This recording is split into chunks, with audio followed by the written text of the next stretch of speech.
and that he could take this joke and nobody would know. Right. The issue was that's what they do. I had already done this.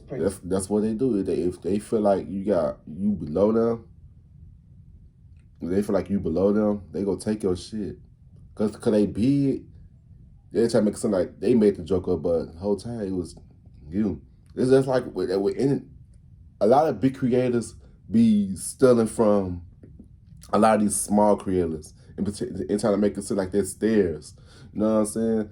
That is crazy. That come for the YouTube shit, not the entertainment business. Man, that shit crazy.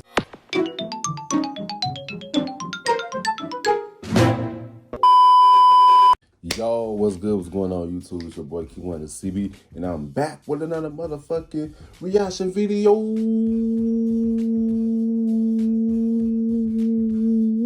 You know what I'm saying? Today's one was reacting to why Hollywood wants Katt Williams dead. You know what I'm saying?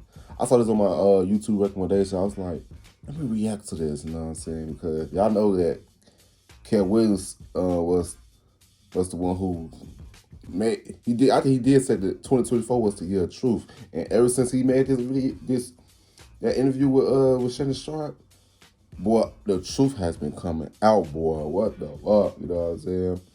But yeah, man, I can see why they want him dead. You know what I'm saying? Cause he said a lot in that video. You know what I'm saying? The whole world seen that interview with Shannon Sharp. You know what I'm saying? But yeah, make sure if you give a thumbs up, don't give a thumbs down. I don't know why. I've been on Cage just for you want to see more reaction videos to me or any other videos from me. Make sure you guys go on my channel and check out my videos. If you love my videos on my channel, go ahead and click that subscribe button. You know what I'm saying?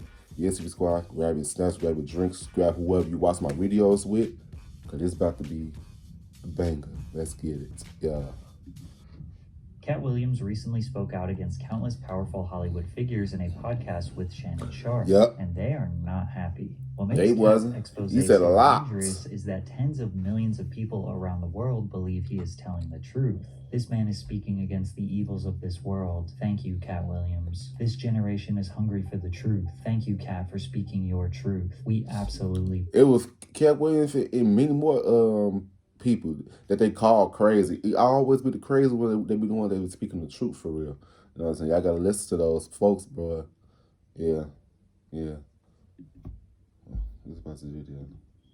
View. They canceled me for talking about Harvey Weinstein before the thing came out, but he offered to suck my penis in front of all my people at my agency. Now, a lot of what Katt said in this podcast cannot be proven true or false, but because he is funny, a good storyteller, and most importantly, confident with his words, this allowed him to convince millions that he's telling the truth. Plus, we all know that celebrities don't often speak their true thoughts on the industry or politics out of fear of being canceled. Yep. However, some things he said are just straight up lies. I'm probably reading 3,000 books a year from the time that That part,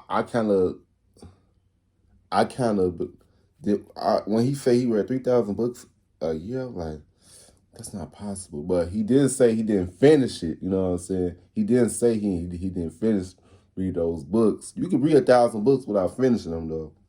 You know what I'm saying? Yeah, he did say he finished them. So y'all can't tell. Yeah. That's the video.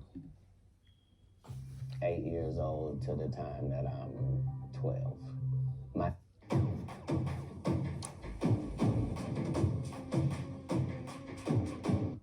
My next project was to read the whole encyclopedia set. So when you're like 6, 7 years old, you read the whole encyclopedia set. You're one of the smartest people in the world. So apparently, Katt read the entire encyclopedia. Oh, my grandma had all those in her house. Fiction books from every A to single Q, day from A to B, age 12. A to This is Z. impossible, and it's a lie. Throughout this entire I never read podcast, those books, Katt bro. I slipped wonder in if she still got those bold-faced books. lies, which massively contradicts his Call my wishes grandma. of spreading the truth. Nobody knows why liars lie. And that's why I had to come on the program. Katt exists in this middle ground where nobody can really determine if he is telling the truth, if he is lying, if he's telling a joke, if he's on drugs, if he has a mental illness, or if he is clearly exposing the dark and sinister nature of Hollywood. So today, I'm going to give you as much context as possible so you can make that decision for yourself, starting with his earliest introduction to Hollywood on the set of his very first movie, Friday After Next, where Katt played the role of Money Mike. pimpin', But yeah. in the script, Katt alleged that Money Mike was originally supposed to be violently assaulted. The truth of the matter is, the Money Mike in the original script got raped in the bathroom. Katt Williams had to take the risk in front of the studios and the cast and our powers that be in his very first movie and say respectfully, the problem with Friday After Next is we're trying to make a classic comedy. And this comedy involves a and is never funny, no matter who it happens to or what the circumstances are. Facts. If you would allow me to allow us to do this movie. But y'all know that Hollywood don't give no fuck, bro. They don't care. As long as they get money, as long as they getting paid. They don't give a fuck how nobody else feel. You know what I'm saying? Yeah, Hollywood could be evil, bro. Hollywood could be so fucking evil. They don't care as long as you bring the money in. They don't care. I promise you that it will be twice as funny. Ice Cube, who wrote, produced, and acted in the film, denied these allegations. Second thing I want to clear up, I would never shoot a scene in a movie, especially like Friday, where you actually see this happening on camera. That ain't my style. If you check out any of my movies, they not raunchy. But it's because Katt said things like this throughout his interview caused fans to cast doubt on anyone who denied his claims. These people are not powerful. Satan can't create anything. That includes blessings for his people. You know what the number one job of somebody that sold their soul in Hollywood is? What? Is to act like it didn't happen. They all do the same job. Katt believes he has a more legitimate and... He said what he said. I feel like Ice Cube probably said some shit like that because that he's still getting money from that movie. So he didn't want to fuck up his money up. You know what I'm saying? Shit. Hey. That's the video. legacy than the other comedians he has been associated with throughout his career. These men, Katt says, have formed a gang in Hollywood that actively steal Bernie, and another or real blackball one. young entertainers' careers, which drives them into madness. For 30 years, they're a group. These aren't three random guys. The way that Ricky Smiley kept appearing at all of my auditions is because of Steven said. He would tell anybody that, listen, they got a gang on that side. They know what it is. They know who the gang is. All of these dudes are co-entwined and they share secrets. And this is the age of truth. And the truth doesn't need to be scared of the fact that people tell lies. Katt only mentions three of these group members by name: Steve Harvey, Cedric the Entertainer, and Ricky Smiley. But you will notice throughout the video he makes bold accusations about many other massive stars like Kevin Hart and Martin Lawrence. Are they also a part of the gang? Well, that's up for you to decide. If you sign up for their program, you get a light-skinned, weird-faced wife that never do an interview. Anyways, let's start with Katt's claims that Cedric the Entertainer and Steve Harvey stole his material. But first, I'm going to steal your attention for just a minute to tell you about today's sponsor. Have you ever Googled your name and seen yourself on one of those strange sites that has way too much information about you? It feels pretty weird. I'd really rather that kind of stuff not available to anyone who's looking for it. Data broker Cedric the Entertainer.com/PatrickCC and start your 2-week free trial. Link is in the description. Thanks, Aura. Katt claims that both Steve Harvey and Cedric the Entertainer have stolen jokes from him. Cedric did it first on the original Kings of Comedy tour in 2000, which at the time was the highest grossing comedy tour in history. You know what's so funny though? I never really find none of them funny but Bernie Mac, you know what I'm saying? I never found Cedric the Entertainer funny. I feel like I always look at Cedric the Entertainer as a cool person, like a cool, laid-back person. I never thought he was funny. I never thought Steve Harvey was funny either, or D.L. Hughley. Only person I thought was funny was Bernie Mac, because, and you know why they took Bernie Mac out? Because Bernie Mac was their biggest threat. You know what I'm saying? How you notice that he never mentioned Bernie Mac to be a part of that group. Bernie Mac, we from Chicago. We were solo, dolo. You know what? Yeah. Steve Harvey, Cedric the Entertainer, and Bernie Mac, playing sold-out arenas from coast to coast. The tour grossed over $18 million in its first year. That's In a Bernie. 1999, both Seagram Americas and HBO sponsored the tour. D.L. Hewley was added, and the two-year gross exceeded $37 million. And at the exact same time of this tour, Katt was just starting to make a name for himself in Hollywood. He thought that I was just a known comedian and that he could take this joke and nobody would know. Right. The issue was That's what they that do. I had already done this. That's what they do. If they feel like you below them, they go take your shit. Cause they big, they try to make it sound like they made the joke up, but the whole time it was you. It's just like a lot of big creators be stealing from a lot of these small creators and trying to make it seem like they're theirs. You know what I'm saying? That is crazy. That come from the YouTube shit, now the entertainment business. Man, that shit crazy, bro. These bigger superstars be watching the ones that's on the come up and stealing that shit to make that shit theirs. But that shit be crazy, bro. They be stealing and not giving their ass the credit. I can see you get the credit, but if you don't get the credit, that shit be wild, bro. Watch the video. Joke on BET's Comic View twice. This is the joke that Katt is referring to, which was originally performed in 1998 on BET's Comic View program. I remember Comic View What if as a symptoms child. torments individuals with OCD? What if I upset someone I love? You ever had your car radio up so loud that you couldn't hear the damn thing when it cut off? It looked like this. You flossing in a 6-shift convertible.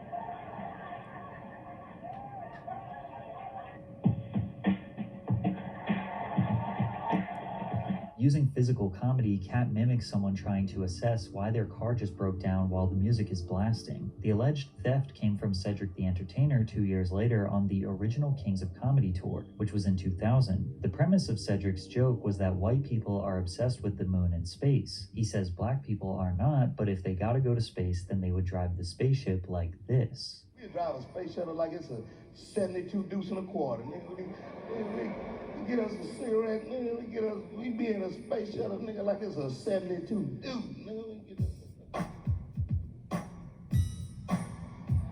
Oh yeah. Now, when you consider the Yeah, music, the cue, music. which is not very common in stand-up comedy, that already looks suspicious. Yeah. Then the side-by-side comparison indicates Cedric makes very similar physical movements that Katt did. Cedric says he did not steal the joke, and that if Katt was so upset about it, he had 30 opportunities to speak up. Can't say you stole one of his jokes. Yeah, like I mean, it was ridiculous. You know what I mean? It was like the idea of the joke that he was even talking about don't even match up with no timeline. So for me, But it was similar though, bro. He just did it 2 years before you did yours. So that's admitted. You stole his joke. It was similar. You played the same type of music in the background. So who's lying? Apparently you, Cedric.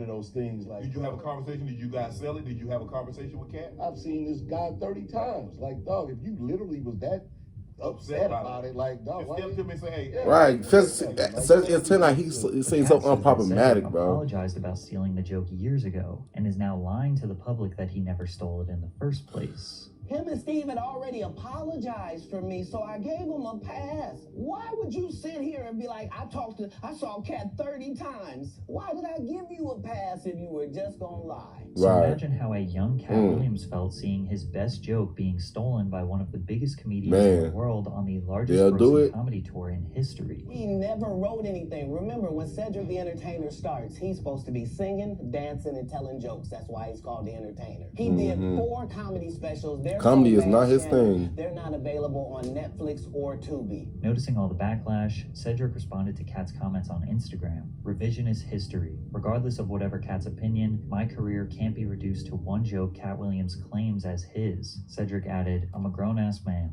and none of that shit going to go like you think. But Cedric isn't the only one that stole Katt's material. Steve Harvey's theft of Katt's jokes is arguably much worse. At the 2005 BET Comedy Awards, Steve Harvey introduced a hot upcoming comedian to the stage by the name of Katt Williams. Katt hit the stage and absolutely dominated the crowd with his joke about gas prices. Because the world is crazy right now. What is gas? $600 a damn gallon right now? I don't care how much money you got. Gas is entirely too high. Used to be, if you... Shit, he said that 2005. That's imagine how it is now. 2005, that shit was cheaper compared to this now. Boy, gas prices is high as hell. Man, that was 18 years ago.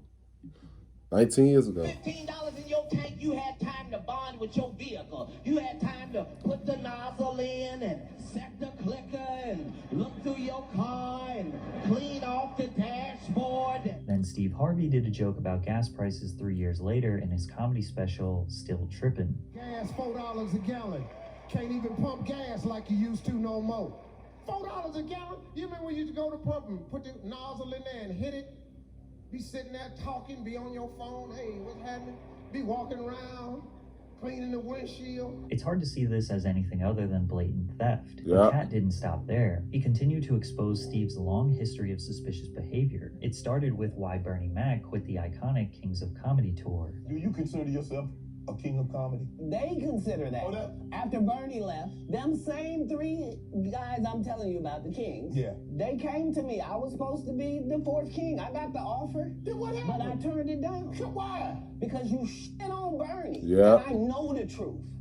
You think I'm gonna let you shit on Bernie and then come get me? I'm the next king? Now, there has been Yeah. an infamous beef between Steve Harvey and the late Bernie Mac that fans have... Because the reason why, because basically Steve Harvey was kind of hating on Bernie Mac because Bernie Mac was getting all the love. You know what I'm saying? Bernie Mac, he had that type of energy that people can relate to. You know what I'm saying? He was just raw and real. You know what I'm saying? Like, Bernie Mac didn't give a fuck about that shit, bro. You know what I'm saying? Us people, we sense energy. You know what I'm saying? We know when somebody trying to pretend to be something that they're not. That's why, and people love Bernie Mac because Bernie Mac, he gave raw and uncut, bro. He was just naturally funny, bro. And Steve, you know, they were jealous of that shit. That's why Bernie Mac left. And he started doing his own motherfucking thing. That's why I think they kind of took Bernie Mac out. Yep. They try to say he died from sarcoidosis and some type of lung disease. Video. about for years. There were often arguments between the four comedians of who should be the closer or finale of the tour. Since Bernie was a much funnier comedian, Steve would get booed by the crowd when he performed after Bernie. Why? Because the whole time Bernie was here, you was acting like you was funnier than him. The reason you was supposed to go last is because it was your tour. Yeah. Tell the truth. It was Steve's tour. Not it was going to be called the Kings of Comedy. It was Steve's tour. These are the guys opening for him. Of course you got to close if it's your tour. Harvey eventually just ended up being the host of the tour and not performing a full stand-up routine because he just couldn't make the audience laugh as hard as Bernie. D.L. Hewley, who was also on the tour, even said that Steve never thought Bernie would become successful, and when he started getting more opportunities, he became jealous. Yeah. You feel that the beef between Bernie Mac and Steve Harvey was because Steve Harvey was getting a lot of network love during the time and Bernie Mac not so much? Yeah, and then Bernie started to get it. So yeah, I think that, you know, Steve at one point was, you know, uber successful, and then Bernie started to, because he didn't ever think he would get the opportunity he got. But once he did, America loved him, like we all kind of knew they would, and he decided to go a different way. Eventually, Bernie got sick of Steve hating, realized his worth, and exited the tour, which ended up forcing all four guys to split up. Split up. You wish you would have stayed, kept it together, could have kept it together a couple. We tried everything, but you know, dudes felt like they was movie stars. I never saw myself as a movie star. Steve basically... Now, you said about dudes think they felt as movie stars. He could be a lot of things. He just not for to keep himself in that one box. You know what I'm saying? If you keep yourself in a box, you never know what you might potentially become, bro. You know what I'm saying? You don't label yourself as a comedian, bro. Like, Bernie Mac was beyond that shit. He knew that. Like, you call them dudes. Like, that's like some hating ass shit, see? You know? Back to the video. was that Bernie went Hollywood and acted too good for the guys. No. Katt didn't like He that. see that y'all was I'm hating. coming to tell you another story where he got so big and it was Bernie and them's fault because they wanted to be movie stars. What? You called Ocean 11 to get that nigga's part. What do you mean you didn't want to be a movie star? Allegedly, Steve even called the producers for the heist comedy film Ocean's 11 to steal the role of Frank Catton from Bernie Mac. Ocean's 11 featured a star-studded cast, including George Clooney, Matt Damon, Brad Pitt, Julia Roberts, and Casey Affleck, among others. The film became a huge critical and commercial success, earning over $450 million at the worldwide box office. Having a substantial role in a film of this magnitude helped the rising trajectory of Bernie Mac's career. An infamous GQ article from 2003 released when Bernie Mac himself claimed that Steve was jealous of him from the very beginning. Overall, Katt is obviously upset about Steve stealing material, but ironically, he was more upset that Harvey tried to lie and claim that Bernie went Hollywood on the Kings of Comedy, when in reality, Steve was so jealous of his success that Bernie couldn't take it anymore and quit. And now that he gone, you gonna act like he wanted to be a movie star. You stop it. If Bernie was here, he would have said he That would. man was funnier than all of y'all, and y'all thought y'all had one over him. The king is the funniest. Period. Every time. And that's why no audience member was ever swayed. It didn't matter where Bernie went. You think if Bernie went first, he wasn't the king? Get out of here. But Katt Williams and Steve Harvey's beef did not stop there. A few years later, in 2008, a show promoter booked Steve Harvey and Katt Williams to co-headline a New Year's Eve stadium show in Detroit. Katt entered his villain arc and challenged Steve to a comedy battle on the Jamie Foxx radio show, to which Steve accepted. You have been the king of comedy as long as we've had one. The second that you get off stage, I need you to understand that that's your final time as the king of comedy. I hope you got a team of writers. You're going to need about 6 or 7 of them. You can bring The Nation. You can bring Rashawn McDonald. You can bring everybody who listens to your radio show. They going to need the truth. And its name is Katt Williams. Consider yourself warned. What was supposed to be just a comedy show is now some sort of 1v1 battle dubbed the Championship of Comedy, and Steve responded with this. I'm not saying he's in trouble, but I'm saying this right here, Jamie. A dog don't bark at parked cars. Basically, Steve's analogy was that he shouldn't respond to Katt Williams because he is too famous and successful. So on New Year's Eve, Steve got on the stage and never addressed or made fun of Katt. That was a big mistake. We just found a dead body. There was nothing there with a name on it. We don't really... Please give up for Steve Harvey one time. Give it up for Steve Harvey. He's an excellent comedian, but he don't want no politics. I remember this. This is like 2007. I remember this as a child. All this money you don't spend on them motherfucking tickets and talk about a lady in the audience for 15 goddamn minutes. That nigga should have talked about me the way I've been to talk about his bitch man. Oh. And you know what's so crazy though? Them fans, if phones was invented back then, that's one thing about phones that's very reliable, because you can pull some shit up, some old videos with proof. Man, that's why you gotta be careful about lying. I always speak the truth. You know what I'm saying? Because the truth will always come out, no matter how much time went back. You know what I'm saying? Man, it's about this video.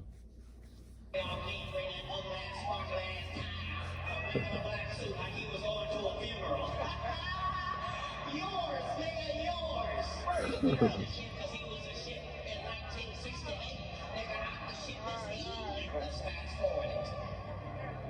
when this disrespectful nigga did something called the original Kings of Comedy. Oh. You gonna be the original King of Comedy, nigga. Did it start with you, you disrespectful son of a bitch?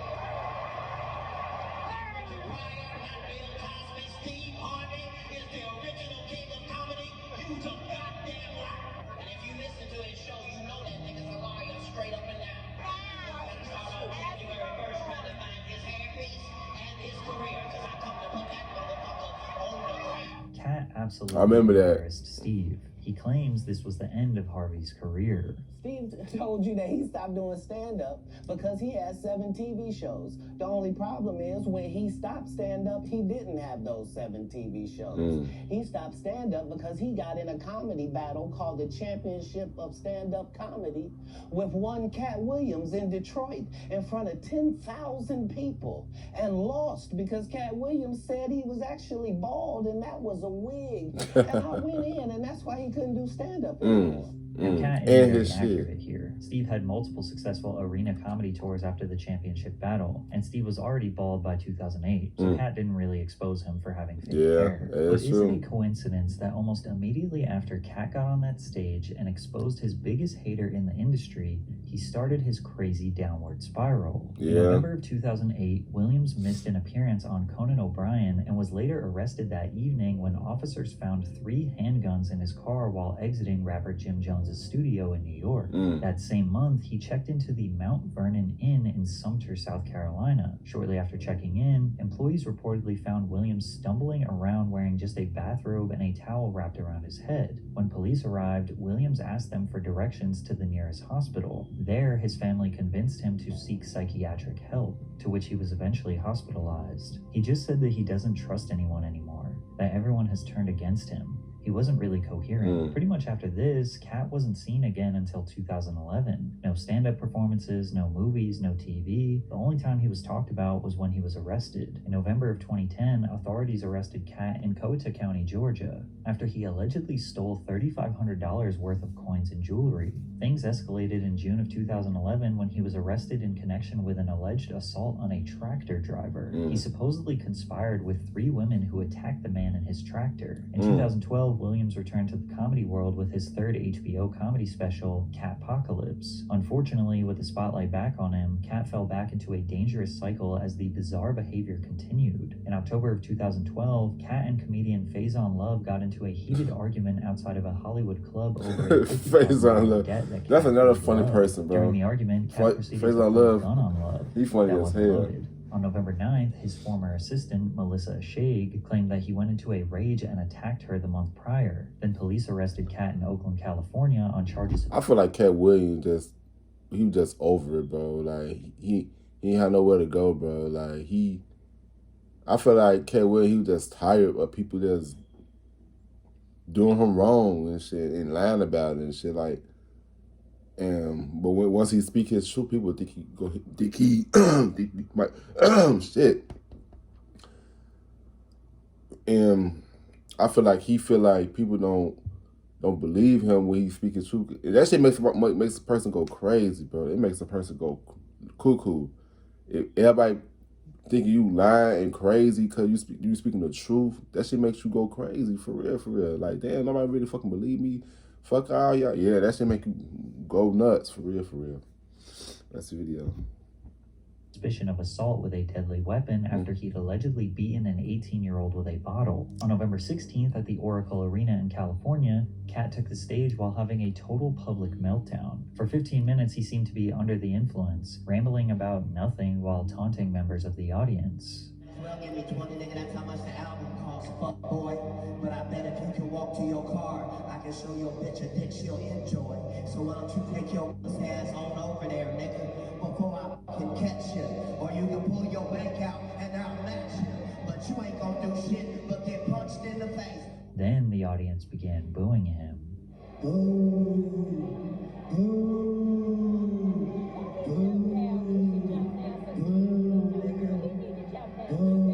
Look at all broke people.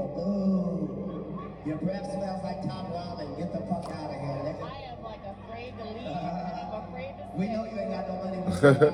Get the fuck out of here. Oh, broke ass nigga. On November 17th, 2012, Williams got involved in a police chase while driving his 3-wheeled motorcycle and failing to stop. Just a week later, Katt was arrested in Seattle, Washington after he allegedly got into a dispute at a bar in the South Lake Union neighborhood. His arrest came after he missed the first night of a planned... And I saw a video where Katt Williams got beat up by a child, had him in a chokehold. I remember that. I remember seeing that shit. Like, it was over almost 10 years ago, or if not over 10 years ago.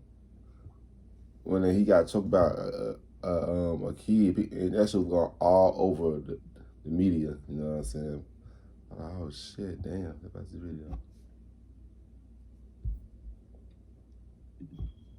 Night performance at the Paramount Theater. That same month, he slapped a Target employee in Sacramento for no apparent reason, which was made fun of on late-night television shows like Conan O'Brien. On December 28th, Williams was placed in handcuffs once again on child endangerment charges. Now his anger. How you doing? I'm colder than a fan.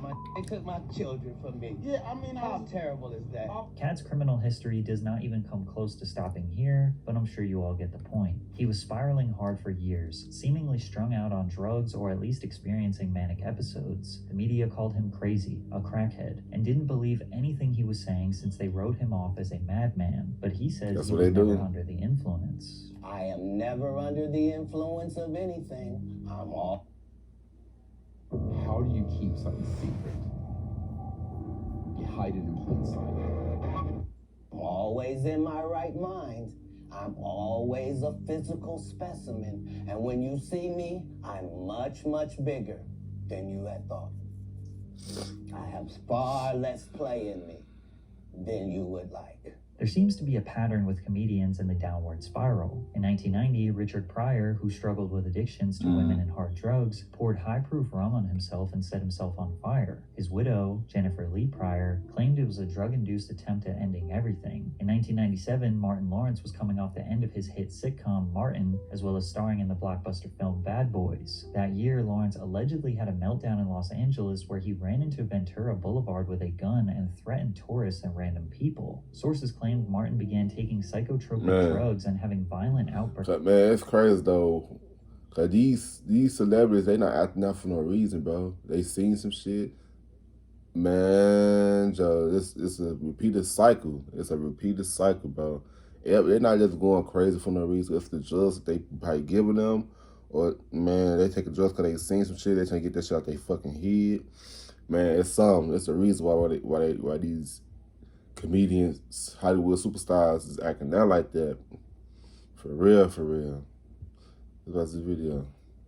Instead of his movie, A Thin Line Between Love and Hate, Martin would continue his erratic behavior, getting arrested for gun possession and later going to rehab. Robin Williams openly spoke about his lifelong battle with addiction, alcoholism, and depression. He killed Comedian himself. Mark Maron has spoken publicly about having severe depression. Artie Lang and Jim Norton as well. John Belushi, Chris Farley, and Greg Giraldo all died of drug overdoses. Yep. It's unclear why comedians seem to struggle with mental health more than others in the entertainment industry while being tasked with creating the most lighthearted content. Deborah Serrani, a clinical psychologist who treats performers with depression and other mental health problems, said comedians often wear what we call the mask of depression, which helps them put on a more acceptable face to the world. But behind that mask, there is a terrible struggle going on. There is a stigma about depression, and oftentimes the laughter distracts from feelings of weakness. Katt Williams has had an extremely rough life, starting with being homeless and alone at age 13. Combine that with the chaotic lifestyle of a comedian, constantly being on the road, late nights, irregular sleeping and eating schedules, the pressure to constantly deliver funny and engaging performances, as well as regularly dealing with hecklers and sometimes unresponsive audiences who make the job mentally taxing. And on top of all of that, add the potentially evil Hollywood gang that Katt says is actively trying to get him to compromise his morals. But when he refuses, they blackball him and run smear campaigns to call him crazy. Yep.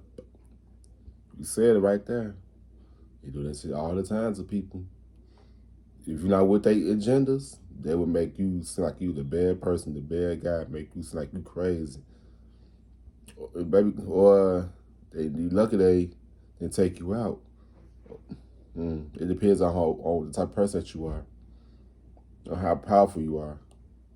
You know what I'm saying? That's the video. It's a recipe that would make any man go mad. So the question is, was Katt trying to escape an evil industry, or was he actually a drug-induced madman? Trying to escape the evil industry? In my first dress.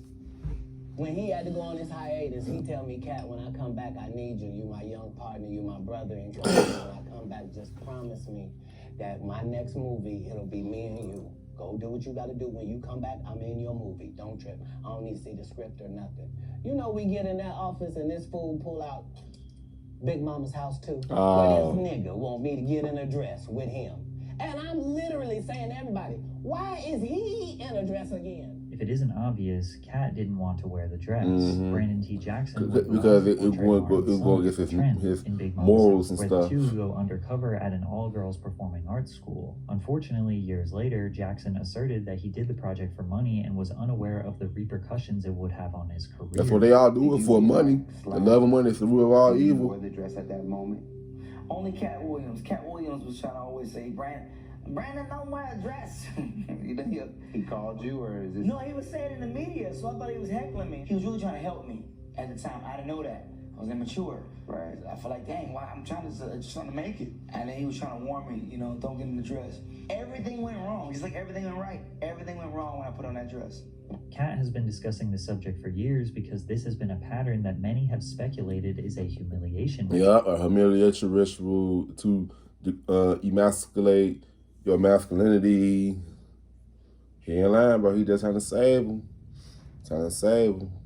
People always think that's because trying to save you from what's about to happen. Think you hating. You know what I'm saying? No, they just be trying to help you and trying to make you not go down the shithole that they was on their way to, you know what I'm saying? Or went down, you know what I'm saying? That's why Katt Williams always gonna have my respect though. For being a G like that, looking out for the youngsters, you know? Yeah, look at the video. Cause most of these big superstars, they don't give a fuck. They'll let you fall because they don't want you to be up there with them. A lot of these superstars be hating on the up and coming. You know what I'm saying? Yep. No matter what type of entertainment you doing, it's always gonna be the higher ups, the bigger superstar always gonna be hating on the up and coming, or they're trying to use you to use your or they're trying to use part of your fame to keep them relevant, to keep themselves relevant. Because they see how hot you are, they go trying to jump onto your stuff, trying to keep that relevancy. You know what I'm saying? Y'all could benefit off each other. You know what I'm saying? No matter what entertainment it is. I'm just rambling. Let's watch this video.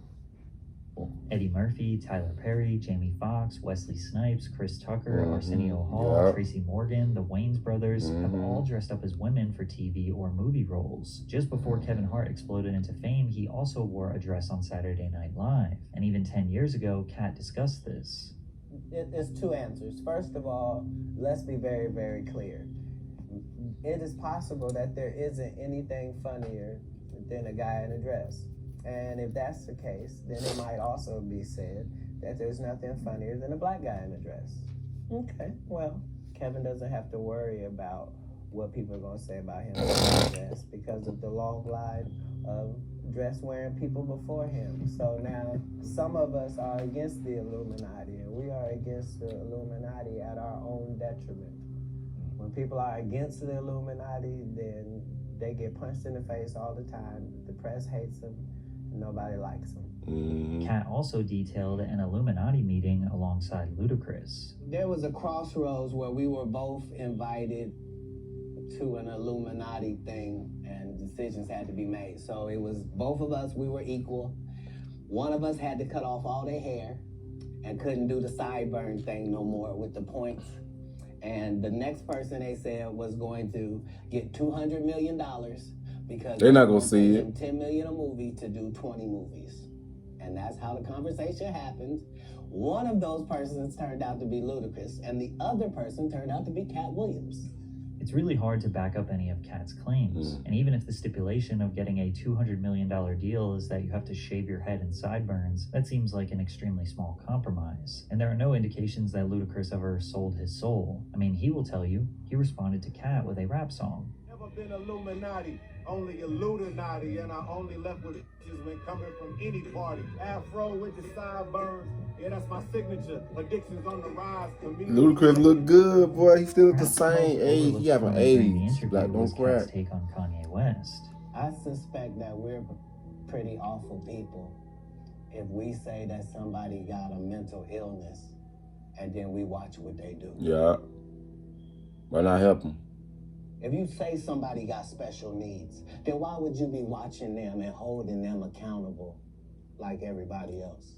The question of whether someone's actions should be judged differently due to mental illness is complex and multifaceted, and opinions may vary depending on cultural, ethical, and legal perspectives. Mental illness can significantly impact an individual's ability to understand the consequences of their actions, to make rational decisions, or to control their behavior. Katt is not excusing Kanye's behavior. Kanye West is a He perfect doesn't example. agree with what he says, but he's just questioning why people are surprised, as his whole career he gave obvious signs, such as claiming that he was a god, and he was praised and uplifted for his outlandish behavior. Now, Katt has never publicly disclosed any sort of manic or psychiatric problems, but look at how much the world judged him when he was crazy 10 years ago, versus now he is saying the exact same things he was saying while he was crazy, but today he is more calm, coherent, and of course, entertaining. Now they are quoting his words as prophetic statements of a wise old genius. Funny how things change.